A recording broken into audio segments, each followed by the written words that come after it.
Salut à tous, ça y est, on est lundi, c'est l'heure du C'est lundi que lisez-vous, les rendez-vous hebdomadaires où on parle de nos lectures passées, présentes et futures. Alors, j'attaque tout de suite, La semaine dernière, je vous laissais avec le tome 4 et dernier tome de la série des Royaumes Invisibles, Le Prince Exilé par Julie Kagawa, édité chez Darky.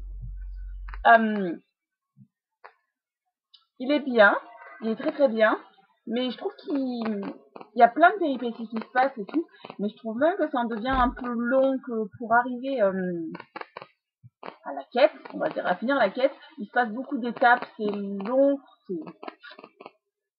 voilà. Mais il se passe plein de choses, on découvre donc les contrées inconnues du royaume du monde féerique. Et c'est donc une nouvelle aventure qui se passe du point de vue de Ash. C'est pas Megan, cette fois-ci la narratrice. Donc c'est cool parce qu'on voit l'amour qu'il ressent pour Megan, tout ce qu'il est prêt à faire pour elle. C'est beau. Des moments d'émotion, des moments bien romantiques, comme on aime les filles en général. Donc voilà, je suis venue. Je suis impatiente de savoir ce qui pourrait bien se passer dans la deuxième série sur les Royaumes Invisibles que l'auteur va sortir. Le premier tome sort en octobre, State. Et cette fois-ci, ce sera Ethan, le personnage principal, le petit frère de Megan. Donc je suis impatiente de voir de quoi ça pourrait bien parler. Donc voilà, Le Prince Exilé de Julie Kagawa. Après, j'ai lu pour une amie une romance. Et pour mon challenge 100% Milady, j'ai lu Smoking Elliot de Jane Grey, donc chez Milady Central Park. Oui, Central Park. C'est une romance. C'est chez Milady Romance, je dis des vraies âneries de bon matin. Donc voilà, c'est chez Milady Romance, c'est une romance. Il y a beaucoup de clash entre les deux personnages principaux. Je vous raconte pas l'histoire parce que moi j'aime pas qu'on me raconte l'histoire. Si vous êtes curieux, vous allez sur internet. Je vous mets la couverture, vous allez sur le site de Milady, vous cherchez. Donc il y a beaucoup de clash entre les deux personnages principaux. Au point à se demander s'ils ont vraiment ils ont 37 ans les deux, je crois. Il y en a un qui a déjà les 37, l'autre elle va sur ses 36. Donc ouais, des fois, depuis les situations, on se dit mais est-ce que tu as vraiment 35 ans? C'est un peu con. Bon, c'est vrai que ils cherchent la petite bête, c'est au début, ils se détestent. Pour ensuite, petit à petit, tomber amoureux l'un de l'autre. C'est mignon. C'est mignon. C'est une romance. Moi, j'attends jamais rien d'une romance. Ça occupe. Je rigolais avec les différents clashs de voir comment ils allaient bien pour être mal polis, s'emmerder l'un l'autre, s'emmerder le plus possible. Et voilà, ça occupe. Il n'y a rien de fantasmagorique dans cette histoire, hein. Voilà. Ensuite, j'ai lu. Et c'est quoi ça? Avec toutes les vidéos que j'ai vues vous parler de ce bouquin, je me suis dit, faut que je lise. Eh ben, c'est fait! J'ai lu Carteries, le tome 1 des filles au chocolat par Cathy Cassidy, édité chez Nathan. Alors, il est tout petit ce livre. Je disais, j'avais pas envie de mettre 15 € pour ça, ben, je confirme. Moi, en e-book, il fait 173 pages. C'est choquant. Très choquant. Voilà.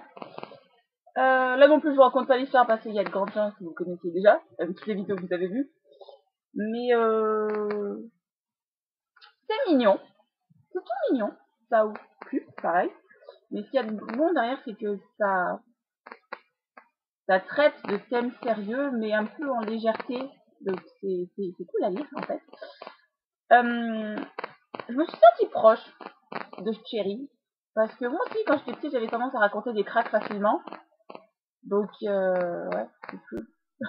Et puis c'est beau de voir la rencontre avec sa famille, même si ça se passe quand même un peu vite. Je trouve que les sœurs, elles s'entendent vite trop facilement. Certes, elles sont jeunes, ça se passerait pas pareil, par exemple, si elles avaient toutes 15 ans, là, elles ont 12-13, à part l'aînée, mais bon, l'aînée, c'est la peste, évidemment. Elle est plus vieille parce que c'est la peste.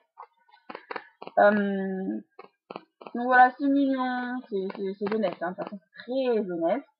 Je m'attendais à un truc comme ça. Donc c'est plus trop de mon âge, c'était une lecture agréable, je me suis pas ennuyée. Et je dirais les deux autres, voilà. J'ai pas grand chose à en dire en fait, c'est mignon, ça traite d'un thème sérieux. Il y avait Jess de Livre Addict qui a dit que la nouvelle entreprise de chocolat n'était pas assez utilisée.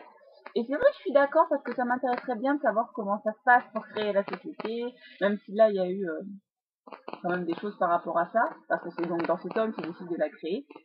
J'espère que dans les tomes suivants ils en parleront plus, que ça me donne envie. Voilà.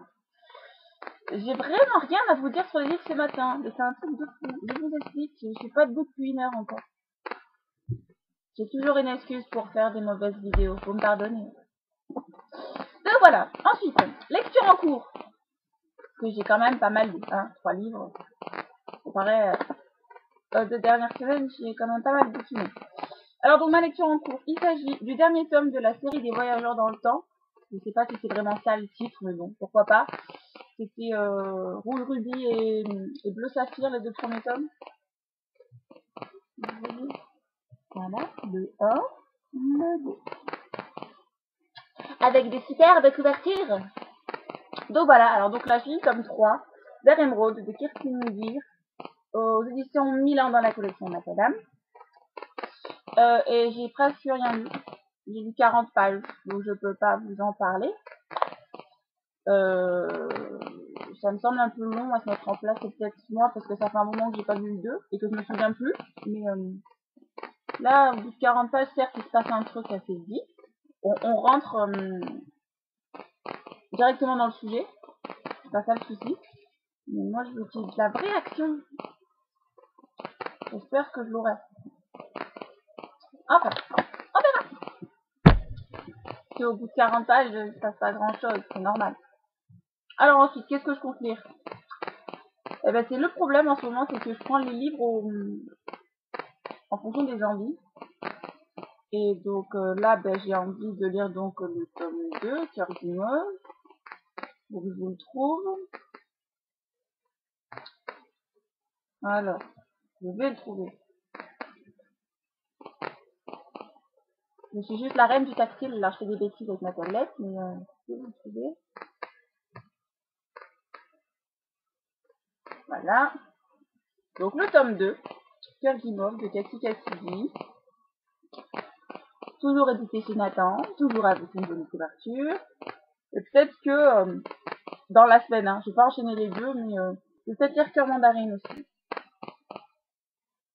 Voilà. Et entre-temps, c'est le suspense. Peut-être, je vais lire Éphémère de Lorraine De Stefano, édité chez Castelnord.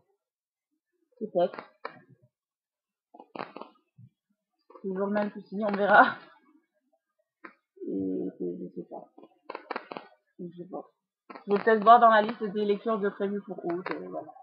Bon, je vais vous laisser, puisque si je commence à dire je sais pas, on va rester là 40 minutes. Donc voilà, et vous, que lisez-vous? N'hésitez pas à mettre vos vidéos si vous commentez et que vous avez envie de faire de nouveaux abonnés. Mettez-moi le lien en bas, j'irai voir. Et c'est tout. Bah, je vous laisse. Bonne lecture, bonne semaine. Ciao!